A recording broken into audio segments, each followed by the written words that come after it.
पत्रकार वार्ता में उपस्थित प्रदेश के उपाध्यक्ष सिद्धार्थ शंभू जी, हमारे मीडिया प्रभारी राकेश जी, अशोक भट्ट जी, राजू जी, यहाँ उपस्थित पत्रकार बंधुओं और हमारे सीटीईटी और बीटीईटी दोनों के पास किए हुए हमारे अभ्यर्थी भी सामने हैं। 2020 का जो विधानसभा चुनाव है, एक तरह से कहिए तो यह पूरा का पूरा चुनाव रोजगार के मुद्दे पर था। भारतीय जनता पार्टी के प्रदेश अध्यक्ष के रूप में हम लोगों ने जो वादा किया था कि हम 10 लाख रोजगार के अवसर उपलब्ध कराएंगे, और हमारे जो विरोधी दल थे उन्होंने भी वादा किया था बिहार की जनता से कि अगर हमारी सरकार बनती है तो पहले कैबिनेट के बैठक में पहला दस्तखत 10 लाख सरकारी नौकरियों का होगा। चुनाव हुआ, जनता को एनडीए पर विश्वास था और हमें 74 सीट दिया गया, 43 सीट दिया गया। फिर हम लोगों ने एनडीए के साथ बैठे कि भाई हम लोगों 10 लाख रोजगार के अवसर का वादा किए हैं। तो माननीय नीतीश जी को ये लगा कि भाई हम इसको बढ़ा क्यों नहीं सकते हैं। हम कहे कि देखिए उद्योग मंत्रालय हमारे पास है, अगर आप मदद कीजिएगा तो निश्चित तौर पर हम इसको बढ़ा सकते हैं। और पूरे एक एनडीए में हमारी और सरकार बनने के साथ हम लोगों ने 19 लाख रोजगार के अवसरों का वादा बिहार की जनता से किया था। हम सब लगातार उस पर काम करते रहे। काम दो तरह से हुआ, एक सरकारी नौकरी के रूप में, एक दूसरे के रूप में। नीतीश जी के साथ मिल करके हम लोगों ने पूरी एक कितनी नौकरी खाली है वह हम लोगों ने इसका जांच किया। 2,35,000 नौकरियां, सरकारी नौकरियां उस समय बिहार में उपलब्ध थी।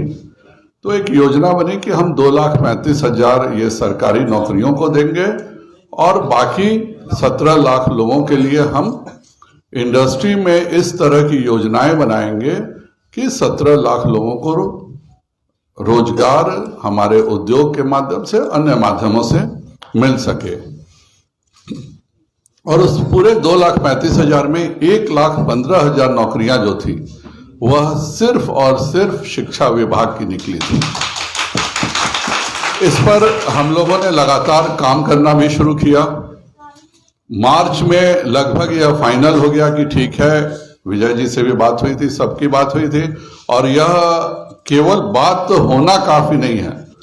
उस समय के तत्कालीन शिक्षा मंत्री जी ने सदन में यह आश्वासन दिया, और हम लोगों के बात के कारण नहीं दिया। हम लोगों ने जब यह निर्णय कर लिया कि हम 1,15,000 नौकरियां शिक्षकों की देंगे, तो बकायदा विजय चौधरी जी ने शिक्षा मंत्री के रूप में, और सबसे जो दिलचस्प बात यह है कि प्रश्नकर्ता वह व्यक्ति थे जो आज स्वयं शिक्षा मंत्री हैं, और उन्होंने यह प्रश्न, चंद्रशेखर जी ने यह प्रश्न किया शिक्षा मंत्री से कि क्या हुआ शिक्षकों का, और विजय चौधरी जी जदयू के और भाजपा के शिक्षा मंत्री के नाते उन्होंने वादा किया कि हमारे पास सीटीईटी और बीटीईटी के अभ्यर्थियों की एक बहुत बड़ी संख्या है और हम इन सबों को निश्चित तौर पे नौकरी देंगे। यह सदन में एनडीए के शिक्षा मंत्री के द्वारा दिया गया बयान है। आप चाहें तो आप सबों को मैं दे भी सकता हूं। यह प्रश्न हुआ था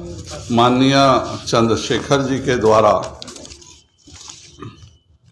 25/6/2022 को। उसके पहले भी 7 मार्च को भी यह प्रश्न आया था। उस समय भी विजय चौधरी जी ने यह वादा किया था। हम लोगों ने, बिल्कुल दिखा सकता हूं मैं, तो ये तो सबसे अच्छा तो यह है कि आज के वर्तमान के जो शिक्षा मंत्री हैं, यह उन्हीं के द्वारा पूछा गया प्रश्न। तो यह वर्तमान के शिक्षा मंत्री जो उस समय सामान्य विधायक थे वह प्रश्न करते हैं और जदयू के शिक्षा मंत्री रिप्लाई करते हैं कि हमारे पास सीटीईटी और बीटीईटी के अभ्यर्थियों की पूरी संख्या और हम इसको करेंगे। और हम लोग लगातार लगे हुए थे क्योंकि हमने वादा किया था 19 लाख रोजगार का 10 से 19 किया था नीतीश जी के वादे पे, तो हमें था कि 2,34,000 हर हालत में सरकारी नौकरी हम देके निश्चिंत हो जाए। नीतीश जी के मन में उसी समय था कि कुछ ना कुछ बेईमानी थी, तो वो रोज हमको कहते रहे कि आज करेंगे कल करेंगे। हम लोगों का लगातार दबाव भी रहता था कि सरकारी नौकरियां दी जाएं और उसी के तहत चाहे वह 10,000 पुलिस की नौकरी हो, चाहे वह 10,000 आपके राजस्व विभाग की नौकरी हो, इन सब नौकरियों को हम लोग ने दिया गया। सरकार बदलती है और आज तक 6 बार नौकरियों का मेला लगा है और उन सब मेले में उन्हीं को दिया गया है जिनको पहले से नौकरी मिल चुकी थी।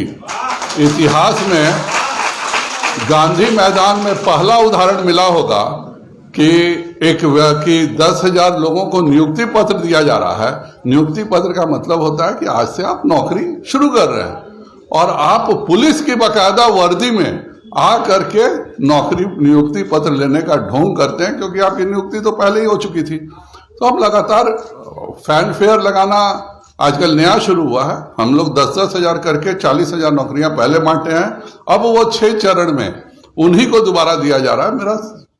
हम लगातार इसकी बात करें कि भाई जो वादा हम सबों ने मिल के किया था, हम दोनों ने मिल के किया था, और आज जो दल तीसरा दल जो सत्ता में है वह तो वादा किया था कि पहले ही दिन 10 लाख नौकरी साइन करेंगे। हम लोग खुद नीतीश जी भी मजाक उड़ाते थे कि तुम्हारे बाबूजी क्या जेल से ला करके नौकरी देंगे 10 लाख।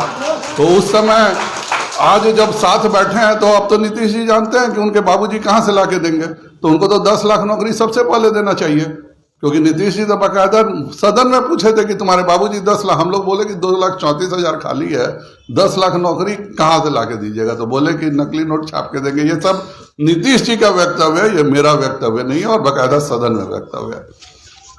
तो भारतीय जनता पार्टी अपनी जिम्मेवारी से मुक्त नहीं हो सकती है, क्योंकि हमने सरकार हमारी बनी थी, हमारे और एनडीए की, और इसलिए भाजपा ने यह निर्णय लिया है कि इस मुद्दे को अब भारतीय जनता पार्टी लेगी, क्योंकि आज तक जिन्होंने वादा किया था उन्होंने कुछ नहीं किया, और जिसने वादा किया था 10 लाख नौकरी देंगे, यार तुम्हारे पास तो सबसे बड़ा मौका है, कुछ भी नहीं करना है, सारी तैयारी कंप्लीट है, सेंट्रलाइज आप एक बार मॉनिटरिंग स्टार्ट कीजिए और जॉब दे दीजिए।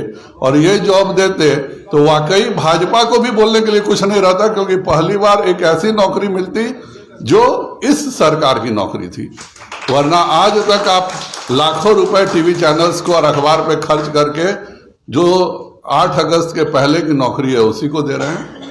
तो मेरा सरकार से एक जिम्मेदार विपक्ष के नाते रहेगा अनुरोध कि इस मुद्दे को अब भाजपा खुद लेने जा रही है, और 13 दिसंबर से जो विधानसभा है, भारतीय जनता पार्टी अगर इसका निदान 13 दिसंबर तक नहीं निकाला गया तो किसी कीमत पर हम सदन नहीं चलने देंगे, और दोनों को जवाब देना होगा कि किस नाते आपने 10 लाख नौकरी का वादा किया था, अब 10 लाख मत दो, हम भी जानते हैं झूठ बोले थे तुम, हम लोग कोई आश्चर्य नहीं है, लेकिन जो मिला हुआ है उसको तो दो कम से कम आप।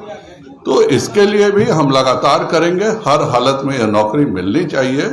और मैं आज भी निवेदन कर रहा हूं कि हमारा, आपका या किसी का भी राजनीतिक विवाद हो सकता है, लेकिन बिहार के विकास को लेकर के कोई विवाद नहीं है।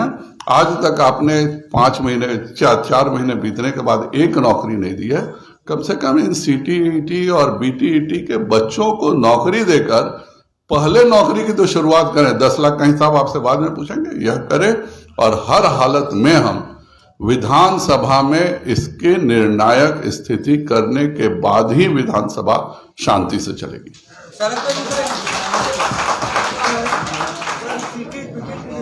यहाँ आए हुए हैं, ये आप जब पक्ष में थे उस समय भी ये आंदोलन कर रहे थे, उस समय आपने इनका मुद्दा क्यों नहीं उठाया और नौकरी क्यों नहीं दी? विधानसभा में एनडीए के मंत्री जवाब देते हैं, इससे बड़ा सबूत क्या हो सकता है कि भारतीय जनता पार्टी इस मुद्दे पर संवेदनशील थी। आप अगर विधानसभा में आश्वासन देकर नहीं करते हैं तो आप पर प्रिविलेज मोशन मूव होता है। और विजय चौधरी जी ने अगर एनडीए रहते हुए इस बात का वादा सदन में किया था तो जाहिर बात है कि यह मुद्दा, चूंकि हम सरकारी दल में रहते हैं तो हम इसको सड़क पर नहीं कर सकते, लेकिन अगर यह एनडीए में नहीं हुआ होता यह मुद्दा तय, तो किस नाते विजय चौधरी जी इन लोगों को विधानसभा में लिखित में और बोल करके आश्वासन देते हैं।